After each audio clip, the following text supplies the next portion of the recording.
PV അൻവറിന്റെ Trinamool കോൺഗ്രസിനെയും CK ജാനുവിന്റെ ജനാധിപത്യ രാഷ്ട്രീയ പാർട്ടിയെയും UDFന്റെ അസോസിയേറ്റഡ് അംഗങ്ങളാക്കിയതിന് പിന്നാലെ BDJസിനെയും മുന്നണിയിലെത്തിക്കാൻ കോൺഗ്രസ് നേതൃത്വം ശ്രമം ഊർജിതമാക്കുന്നു.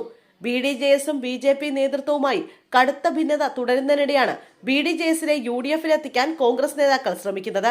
വരുന്ന നിയമസഭാ തെരഞ്ഞെടുപ്പിൽ പാർട്ടിക്ക് വിജയസാധ്യതയുള്ള സീറ്റുകളും തുഷാർ വെള്ളാപ്പള്ളിക്ക് മന്ത്രി പദവിയുമാണ് UDFന്റെ വാഗ്ദാനം. പരമാവധി പാർട്ടികളെ മുന്നണിയുമായി സഹകരിപ്പിച്ച് ഭരണം ഉറപ്പാക്കുക എന്ന തന്ത്രമാണ് UDF കൈക്കൊണ്ടിരിക്കുന്നത്. അതുകൊണ്ട് തന്നെ BDJസിനെയും മുന്നണിയിൽ ഉൾപ്പെടുത്താൻ കോൺഗ്രസ് തയ്യാറാകും. മത്സരിക്കാനുള്ള സീറ്റുകളുടെ കാര്യത്തിൽ മാത്രമാണ് തീരുമാനമാകാനുള്ളത് എന്നാണ് സൂചന. തദ്ദേശ തെരഞ്ഞെടുപ്പോടെയാണ് BJP BDJ സഖ്യം കൂടുതൽ വഷളായത്. സീറ്റ് വിഭജനത്തിൽ തന്നെ കല്ലുകടി വ്യക്തമായിരുന്നു. നിരവധി സീറ്റുകളിൽ 2 പാർട്ടികളും പരസ്പരം മത്സരിച്ചു.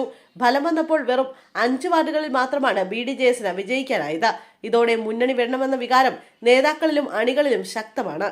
ഈ സാഹചര്യം മുതലെടുത്ത് തുഷാറിനെയും കൂട്ടരെയും UDF ക്യാമ്പിൽ എത്തിക്കണമെന്ന് കോൺഗ്രസ് നേതൃത്വം കണക്കുകൂട്ടുന്നു. നിലവിൽ CPMനോടും മുഖ്യമന്ത്രി പിണറായി വിജയനോടും വളരെ അടുപ്പത്തിലാണ് SNDP യോഗം ജനറൽ സെക്രട്ടറിയും തുഷാർ വെള്ളാപ്പള്ളിയുടെ പിതാവുമായ വെള്ളാപ്പള്ളി നടേശൻ. എന്നാൽ BDJസിനെ ഇടതുമുന്നണിയുമായി സഹകരിപ്പിക്കാൻ വെള്ളാപ്പള്ളിക്ക് താല്പര്യമില്ല. UDFനാണ് അധികാരം ലഭിക്കുന്നതെങ്കിൽ BDJs UDFിൽ ചേരുന്നതാണ് നല്ലതെന്ന നിലപാടാണ് വെള്ളാപ്പള്ളിക്കെന്നാണ് സൂചന. അതേസമയം തദ്ദേശ തെരഞ്ഞെടുപ്പിലേറ്റ കനത്ത പരാജയത്തിന് പിന്നാലെ BDJS അംഗങ്ങളെ ഇടതുപക്ഷത്തേക്കും CPMലേക്കും സ്വാഗതം ചെയ്ത CPM ആലപ്പുഴ ജില്ലാ സെക്രട്ടറി R നാസർ രംഗത്തെത്തിയിരുന്നു. BJPയുമായുള്ള സഖ്യം അവസാനിപ്പിക്കണമെന്ന വികാരം BDJS അണികളിലും നേതാക്കൾക്കിടയിലും ശക്തമാകുന്നതിനിടെയാണ് BDJS പ്രവർത്തകരെ ലക്ഷ്യമിട്ട് CPM നേതാവ് രംഗത്തെത്തിയത്. അതേസമയം NDA സഖ്യത്തിൽ നിന്നും പിന്മാറുന്ന കാര്യത്തിൽ BDJS ഇനിയും അന്തിമ തീരുമാനമെടുത്തിട്ടില്ല. പിന്നോക്കക്കാരുടെ ക്ഷേമത്തിനായാണ് BDJS രൂപം കൊണ്ടതെന്ന് R നാസർ ചൂണ്ടിക്കാട്ടുന്നു.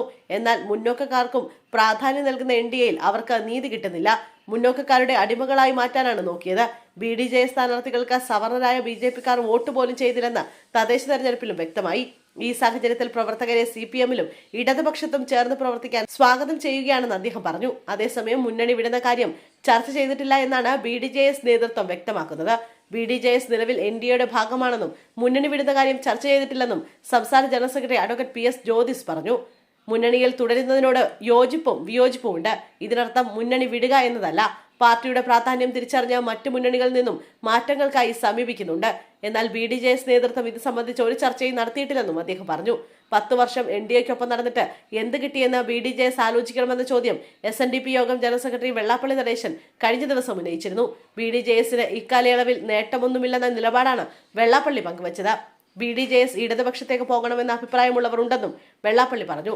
300ഓളം സീറ്റുകളിൽ മത്സരിച്ചിട്ടും ഇത്തവണത്തെ തദ്ദേശ തെരഞ്ഞെടുപ്പിൽ 5 സീറ്റിൽ മാത്രമാണ് BDJS സ്ഥാനാർത്ഥികൾക്ക് ജയിക്കാനായത്.